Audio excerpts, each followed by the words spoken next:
Welcome to my channel. Today, I'm sharing a chilling story that I experienced firsthand. It's about a coat with a dark secret that brought a wave of misfortune and tragedy into my life. As you listen, keep in mind that this is my own story, and it is one you will want to miss. Let's dive into the unsettling tale of the killer coat.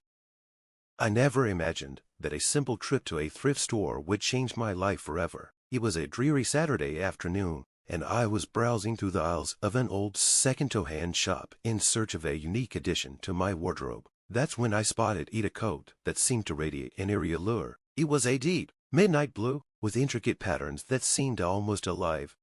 The coat looked out of place among the other worn-out garments, its fabric untouched by time, drawn by a sense of curiosity and a hint of unease. I decided to try it on. The moment I slipped it over my shoulders, a shiver ran down my spine. The coat felt cold, its chill penetrating through to my very bones. Despite the discomfort, I bought it, unable to resist its strange charm.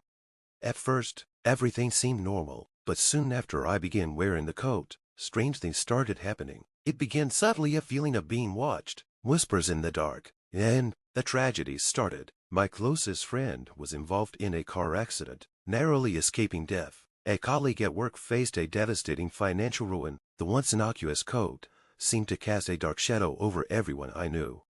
The more I wore it, the more I noticed its influence. My own life began to unravel, relationships faltered, opportunities vanished, and a sense of impending doom hung over me. Desperate for answers, I researched the coat's origins. I discovered that it had once belonged to a notorious figure man who was rumored to have cursed the coat before his untimely death.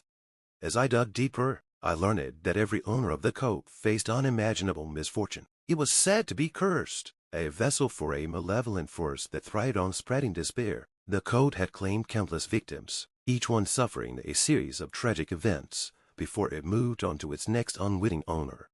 I reached a point where I knew I had to rid myself of the coat. It was no longer just a piece of clothing. It had become a harbinger of suffering. I decided to return it to the thrift store, hoping that removing it from my life would also remove the curse. But even as I left the store, I couldn't shake the feeling that its dark presence lingered, waiting to latch onto someone else.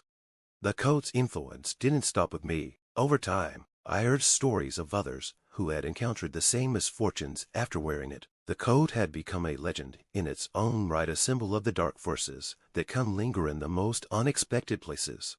This experience taught me a harsh lesson about the things we encounter in life. Sometimes, what seems intriguing or attractive on the surface can harbor hidden dangers. The coat was a reminder of how easily our lives can be touched by forces beyond our understanding. And so, I share this story, not just as a recount of my own experiences, but as a cautionary tale about the perils that can lurk in the most ordinary of places. Even after the coat's destruction, I couldn't shake the feeling that its curse had left a lasting impact on my life. The experience had changed me, leaving scars that went beyond the physical. I became more introspective and cautious, avoiding anything that might harbor hidden malevolence. Months passed, and life gradually returned to a semblance of normalcy. I had moved to a new apartment, embraced new hobbies, and even found solace in helping others who faced unexplained misfortunes. However, the shadow of the coat's curse lingered in my mind, a constant reminder of the darkness that once consumed my life. One evening, while working late at my new job, I received a phone call from an old friend. She was excited and nervous, revealing that she had found a vintage coat in a charity shop that she thought would be perfect for a theme party. The description of the coat sounded alarmingly familiar, a deep blue with intricate patterns. Panic surged through me. I couldn't ignore the possibility that the coat had somehow reappeared, or that another one, similar in appearance, might be just as cursed. I decided to visit my friend and inspect the coat, hoping that my fears were unfounded.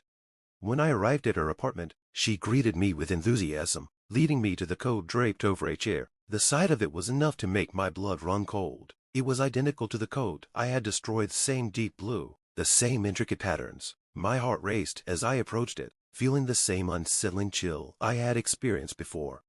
I tried to stay calm and reason with my friend. I explained my experience and the coat's dark history, urging her to discard it before it could bring any harm. She was skeptical at first, but my genuine fear and concern convinced her to consider my warning. Reluctantly, she agreed to part with the coat, and we both decided to return it to the charity shop where it had been purchased.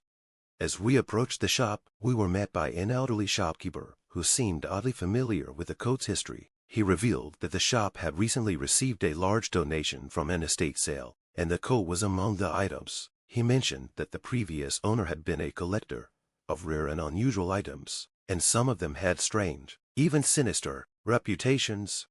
The shopkeeper agreed to take the coat off the shelves, and I felt a sense of relief as we left. However, the encounter left me with lingering questions about the coat's origins and how it had found its way back into circulation. It seemed that no matter what I did, the coat's curse had a way of resurfacing. In the weeks that followed, I continued to hear stories of others who had encountered similar misfortunes, and it became clear that the curse of the coat was far from over. It seemed to be a cycle of suffering that fed on human fear and curiosity. I couldn't help but wonder if there were more cursed items out there, waiting to be discovered.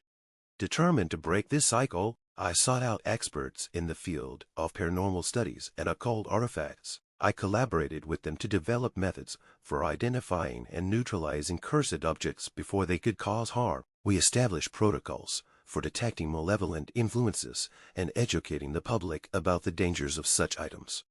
My work became a passion, and I dedicated myself to preventing others from experiencing the same suffering I had endured. I traveled, spoke at conferences, and even wrote a book about my experiences, hoping to shed light on the hidden dangers that lurk in the shadows. While the coat's curse was a dark chapter in my life, it became a catalyst for change. It taught me the importance of vigilance and the need to confront the unknown with courage and knowledge. My experiences with the coat had left me with a profound understanding of the hidden forces that can impact our lives, and I vowed to use that knowledge to protect others. In the end, the story of the killer coat became more than just a personal nightmare. It was a reminder of the power that objects and forces beyond our understanding can hold. It was a lesson in the resilience of the human spirit and the importance of facing our fears, no matter how dark they may be.